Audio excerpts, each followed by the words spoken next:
안녕하십니까. 마곡부동산TV 심규진입니다. 이번 영상에서는 이 마곡의 오피스텔 파는 사람은 누구이고 또 사는 사람은 누구인가에 대해서 여러분들께 말씀을 드리도록 하겠습니다.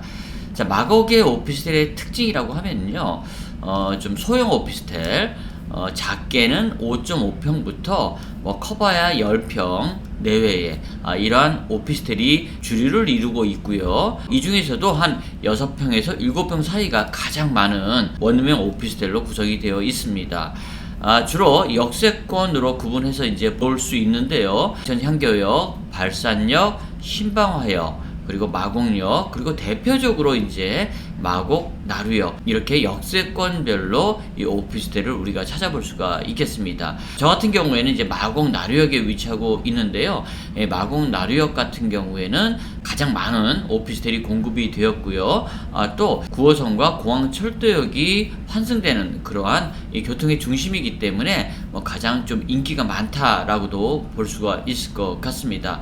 또 앞으로 이 마곡역과 마곡 나루역 사이에 이 롯데와 태영건설에서 지금 대단지 이 오피스 그 상업역 건물을 공급하고 있기 때문에 또 많은 이런 추가 상승 여력까지 있는 곳이다라고 여러분들이 아시면 될 것 같습니다. 하지만 이 마곡의 오피스텔이 한참 주가를 올리다가 또 어느 시점에서는 가격이 좀 떨어지는 그런 현상을 보이기도 했고요. 상승과 하락을 거쳐왔던 것이 사실입니다. 그런데 왜 이러한 사항들이 벌어졌으며 여러가지 또 앞으로 어떤 투자 가치는 있는가에 대해서 여러분들이 많이 궁금해 하실 것 같아서 오늘 이 자리를 통해서 여러분들께 그 궁금증을 해결해 드리도록 하겠습니다.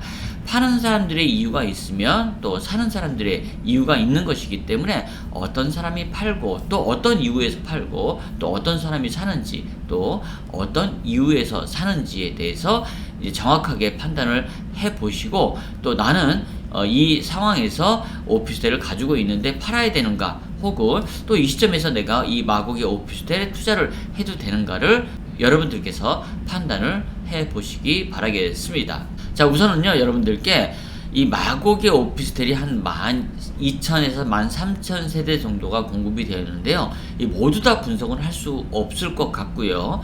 제가 마곡 나루역에 위치하고 있기 때문에 가장 잘 알고 있다라고 하는 이 마곡 나루역의 오피스텔 가격을 통해서 어떻게 가격이 변경되어 왔는지 또 그 이유는 무엇인지 이런 것들을 여러분들이 이해를 하신다라고 하면은 어떤 분들이 팔고 어떤 분들이 매입을 하는지를 여러분들이 좀 알 수가 있을 것 같습니다. 자, 우선은요, 이 마곡 나루역에는 한 4,400세대 정도의 오피스텔이 공급이 되었는데요. 대표적으로 보타닉 프루지오 시티를 비롯해서 캐슬파크라든가 힐스테이트 에코 마곡 나루역, 그리고 일성 트루엘, 그리고 럭스나인, 해리움 2차, 마곡시티, 이렇게 7개의 오피스텔들이 공급이 되었습니다. 각 시기는 조금씩 다르지만은 2016년에서 2017년 사이에 모두 다 공급이 되었고요. 그로부터 여러 가지 이슈에 의해서 가격 등락폭이 있었던 것 같습니다. 우선은요, 여러분들이 처음에 이렇게 우리가 2016년도, 2017년도 때를 보시면은요, 가격이 좀 많이 낮았었던 것을 이제 볼 수가 있겠습니다. 그 중에서 이제 마곡 나루역의 이 보타닉 프루지오 시티가 가장 이제 높은 가격을 형성했었던 것 같고요. 캐스파크가 그에 비해서는 좀 낮은 금액으로 책정이 되었고 분양가도 조금 낮았던 상황에서 이 보타닉 프루지오 시티와 대등한 가격을 이루면서 현재 시점에 와 있다라는 것에 대해서는 이 캐슬파크가 굉장히 선방을 했다라고 볼 수가 있겠고요. 그리고 이제 힐스테이트 에코 마곡 나루역이 그 다음으로 이어지고요. 그 다음에 이제 뒤쪽에 해리움 2차라든가 럭스나인, 그리고 마곡시티, 일성 트루엘, 프레니시 이렇게 좀 버티고 있는 그러한 형상을 보실 수가 있겠습니다. 자, 보시면 2018년도 3월 달에 굉장히 많은 상승폭을 가져왔던 것을 여러분들이 보실 수가 있겠습니다. 자, 2018년도 3월 달이 어떠한 특징을 가지고 있느냐? 큰 이슈라기보다는 마곡 나루역에 이 건물들이 하나둘씩 들어오면서 2018년도 정도에 이제 거의 안정화가 된 상황에서 이 상권이 발달을 하다 보니까는 많은 임차인들이 이제 몰려들기 시작을 했죠. 그 당시에 이제 뭐 스튜디오스를 비롯해서 항공 관계자분들과 뭐 LG라든가 이런 코오롱 여러 가지 이런 대기업들이 많이 들어오면서 사람들로부터 많이 인지가 된 것으로 생각이 됩니다. 그래서 뭐 공실은 그때부터 찾아볼 수가 없었고요. 꽉꽉 차서 이제 돌아가는 그런 상황이었죠. 그래서 2019년도 1월달을 기점으로 해서 안정세를 유지했던 그런 사항들을 여러분들이 이 그래프에서 보실 수가 있겠습니다. 2019년도에 안정된 상황에서 이제 보시면은 보타니 프리조시티와 캐스파크 가장 높은 가격을 이루었고요. 그 다음에 힐스테이트에크 마곡나루역, 그 다음에 이제 뒤에 있는 헤리움이라든가 럭스나인, 일성트루엘, 마곡시티 뭐 이런 것들이 뒤를 이었다라고 보시면 될 것 같습니다. 자, 그런데 2020년 7월달 정도를 이제 기점으로 해서 많이 하락하는 모습을 여러분들이 보실 수가 있겠습니다. 자, 2020년 7월달에 무슨 일이 있었는지 여러분들 기억을 하시는지 모르겠네요. 710 부동산 대책이 발표된 그런 시점이죠. 710 부동산 대책이 발표됨으로써 이제 오피스텔 가격이 하락하는 모습을 여러분들이 보실 수가 있겠습니다. 710 부동산 대책의 주요 내용을 보시면은요, 주택임대사업자를 모두 다 자동 말소를 시키고 그때부터 양도세며 종부세며 이런 것들을 포함시키겠다, 뭐 이러한 내용이 발표가 된 것이죠. 그 이유 때문에 가격이 하락했다라고 볼 수가 있겠고요. 그 다음에 보시면 2021년도 5월달에 뭐 조금 하락하는 모습을 보이고 있죠. 자, 2021년 5월달이 어떠한 이슈가 있었습니까?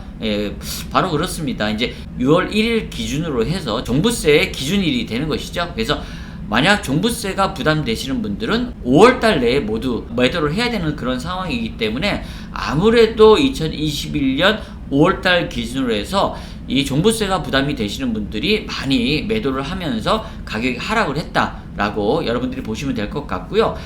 그 다음에 이제 쭉 가다가 2021년 9월달에 조금 상승을 했죠. 보시면 그래프들이 조금 상승하는 그런 모습을 보이고 있지 않습니까? 2021년 9월달은 여러분들 어떤 이슈가 있었습니까? 예, 바로 그렇습니다. 롯데캐슬 리웨스트가 분양을 시작한 그러한 상황이었죠. 자, 이렇게 대단지 개발이 진행이 됨에 따라서 약간 기대치가 이제 올라오는 그런 상황이었는데 2021년 12월 달에 또 이제 약간 좀 주춤하지 않습니까? 또 이 이유는 무엇입니까? 예, 그렇습니다. 바로 종부세를 이제 내게끔 이제 고지서가 나온 겁니다. 이러한 흐름으로 봐가지고는요, 이 마곡의 오피스텔의 가격 하락과 상승 뭐 이런 것들이 어떠한 이슈에서 이렇게 되었는지를 여러분들이 잘 알 수가 있겠는데요. 많은 인구 유입이 될 만한 그런 이슈가 생길 때마다 여기는 가격이 상승을 했고요. 이제 종부세라든가 뭐 이런 주택임대사업자의 자동 폐업 그리고 종부세의 부과가 이 마곡의 오피스텔의 가격을 하락시켰다라는 것을 여러분들이 여기서 보실 수가 있을 것 같습니다. 자, 그러면 가격 하락의 원인이 될 수 있는 그런 달이 언제가 될까요? 예, 그렇습니다. 바로 2022년 5월달이 또 이 종부세 이제 6월 1일 기준으로 해서 종부세가 부과가 되기 때문에 이때 파실 분들은 모두 이제 매도를 해야 되는 그런 시점이다라고 보시면 될 것 같습니다. 하지만 더 이상 떨어지기는 좀 힘들 것 같다라는 생각은 드는데, 아무튼 간에 지금 종부세가 부담스러웠던 분들이 또 지금 물건을 좀 내놓으면서 약간 하락의 그런 가능성을 보이고 있지만은 앞으로 많은 개발 호재들로 인해서 이제 다시금 상승의 기회를 또 엿볼 수가 있을 것 같은데요. 그러한 기회라고 하면은 인구 유입이라든가 또 이러한 분양 뭐 이런 이슈들이 여기에 또 가미가 된다라고 하면은 가격이 반등하면서 상승할 수 있는 그런 여력이 충분할 수 있다라고 생각을 합니다. 앞으로 또 이 롯데캐슬 리웨스트의 오피스도 분양한다라는 이야기도 있고요. 또 양천 향교역의 CJ 부지가 지식산업센터로 이렇게 또 분양을 한다라는 이야기가 있는데요. 아무래도 이러한 분양 이슈가 주변의 부동산 가격을 많이 상승시키는데, 그 이유는 우리가 이 분양 가격을 보면은 그 토지 가격을 우리가 짐작을 할 수가 있는 것이거든요. 토지 가격을 짐작할 수 있으면은 이 제조달 원가라든가 이런 것들로 인해서 이 가치를 우리가 산정을 해볼 수가 있는 것입니다. 그렇기 때문에 앞으로의 마곡의 오피스텔의 가치는 이제는 5월달을 기점으로 해서 매도하실 분들이 대부분 매도를 하시고, 또 매수하시는 분들은 이러한 종부세라든가 양도세에 대한 부담감이 없는 분들은 차익에 대한 기대 심리로 이렇게 투자들을 많이 하고 계시는 거거든요. 자, 그러면 이게 차익 실현이 되기 위한 가격 가치 상승은 어떤 상황에서 가치가 상승이 될까요? 마곡의 오피스텔 같은 경우에는 대부분 이 5평에서 10평 사이의 오피스텔이라고 말씀을 드렸지 않습니까? 주로 이런 것들은 실수요자보다는 이 임대형 부동산이 되겠죠. 그렇기 때문에 전적으로 이 수익형 부동산, 즉 수익률에 의해서 결정이 되는 그런 상품이다라고 보시면 될 것 같습니다. 지금 현재 이 마곡의 월세가 거의 말라버렸어요. 지금 월세가 나오면은 1시간, 2시간을 안 갑니다. 그냥 바로 계약이 되는 그런 상황인데요. 그만큼 사람은 많이 들어오는데 이 공급은 중단되고, 또 이 매도를 위한 전세로의 전환이 많다 보니까 월세가 그만큼 말라버리는 그런 현상이 지금 발생을 하고 있는 것입니다. 자, 그러면 월세가 말랐다라는 것은 월세 가격 상승에 대한 기대가 충분히 가져볼 수 있는 상황이다라고 보시면 될 것 같은데요. 얼마 전까지만 해도 50만원, 55만원 하던 것이 지금 60만원을 넘어섰고요. 65만원, 70만원까지 지금 가는 상황이거든요. 자, 그렇다라고 하면은 이게 지금 현재로도 한동약품이라든가 제넥신 이런 기업들이 들어오고, 또 2024년도에는 이 롯데타운이 들어오고, 또 태영건설에서 건설하는 이 사무 오피스 건물들이 또 들어섬에 따라서 많은 인구가 유입이 된다라고 봤을 때 월세 마름 현상은 계속적으로 이제 유지가 될 것 같습니다. 그러다 보면 이 월세 가격이 상승을 하게 되겠죠. 자, 그러면 여러분들 제가 한번 계산을 한번 해볼게요.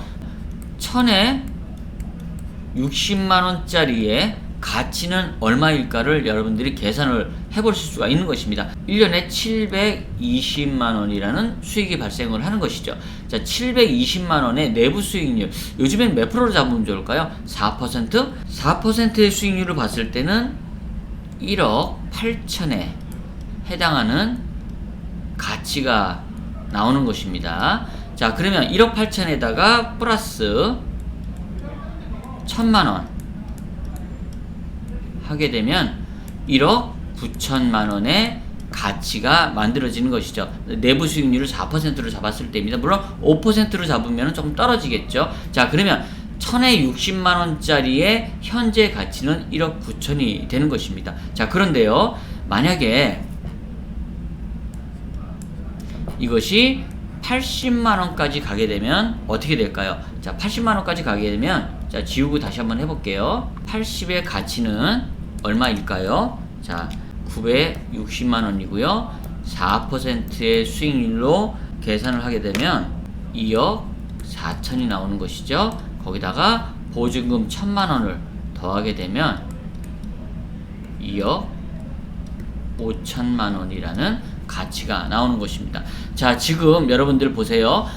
1000에 60만원의 내부 수익률 4%의 오피스텔의 가치는 1억 9천만원. 1000에 80만원을 받는 오피스텔의 가치는 내부 수익률 4%로 봤을 때 2억 5천이라는 가치가 만들어지는 것입니다. 여러분들이 나는 4% 싫어, 5%로 계산을 해보면 조금 떨어지겠지만은 요즘에 뭐 다른 지역을 보면은 이제 5% 나오는 그런 수익형 부동산이 많이 드물죠. 이건 안정적으로 4%를 받을 수 있는 수익률로 봤을 때 이 오피스텔의 가치는 2000에 80만원만 받으면 2억 5천이다. 자, 여러분들 지금 아까 제가 그 그래프를 보여드렸을 때 가격이 뭐 1억 6, 뭐 7천대, 8천대, 9천대, 뭐 2억 초반대 이렇게 있었죠. 자, 그런데 그 오피스텔들이 현재는 500에 60에서 뭐 1000에 60 최소한 그 정도를 받고 있는 상황이라고 하면은 지금도 수익률은 충분한 그런 가치가 보고요. 자, 그런데 앞으로 80만원, 90만원을 받게 되면은 가치가 이렇게 바뀐다라는 것입니다. 과연 마곡의 오피스텔이 어느 정도의 이 월세 수준이 갈까요? 여러분들 현재도 지금 아까도 말씀을 드렸지만 월세가 지금 없는 상태라고 말씀을 드렸습니다. 부동산들이 지금 중개가 거의 불가능한 그런 상황이다라고 보시면 될 것 같고요. 그런데 앞으로 여기 더 많은 기업들, 더 많은 유동인구가 들어왔을 때 월세 상승을 여러분들이 생각하신다라고 하면은 앞으로의 마곡의 이 오피스텔 그 가치는 정말로 클 것이다 라고 보는 겁니다. 자, 그러면 앞서서도 말씀을 드렸지만 파는 사람은 누굽니까? 그렇습니다. 이분들은 가치에 대한 실망이 아니라 종부세라든가 양도세에 대한 부담감 때문에 이 수익률이 지금 보이지가 않는 겁니다. 아깝지만 현재의 이 세금 부담으로 인해서 팔 수밖에 없는 그런 상황이다. 그러면 어떤 분이 지금 매입을 하고 있느냐? 앞서도 말씀을 드렸지만 종부세라든가 양도세에 부담이 없는 분들, 이런 분들이 현재 매입을 하는 중이다라고 보시면 될 것 같고요. 어떤 분들이 종부세라든가 양도세에 부담이 없는가, 이런 것들은 개인적으로 문의를 주시면 제가 또 여러분들께 상세하게 말씀을 드리도록 하겠습니다. 자, 여러분들 오늘 제가 마곡의 오피스텔 어떤 분들이 매도를 하고 또 어떤 분들이 또 매입을 하는지 뭐 이런 것들을 알려드리면서 여러 가지 마곡의 상황에 대해서 여러분들께 알려드렸습니다. 마곡은 이제 마무리 단계가 아니라 이제 시작 단계로 여러분들이 보셔도 됩니다. 이제부터가 정말 시작이고, 이 마곡 같은 경우에는 오피스텔 공급이 될 만한 땅이 전혀 없습니다. 그러니까 단 한 평의 오피스텔을 공급할 땅은 없는 곳이다 라고 여러분들이 보시면 될 것 같습니다. 그러다 보니까 이 마곡이 지금 현재 시점에서 뭐 4년 5년 된 오피스텔도 거의 신축 오피스텔로 보시면 될 것 같고요. 아직까지도 10년 20년 정도는 충분히 여러분들이 충분한 수익을 보시면서 투자할 만한 그런 상황이다 라고 보시면 될 것 같고요.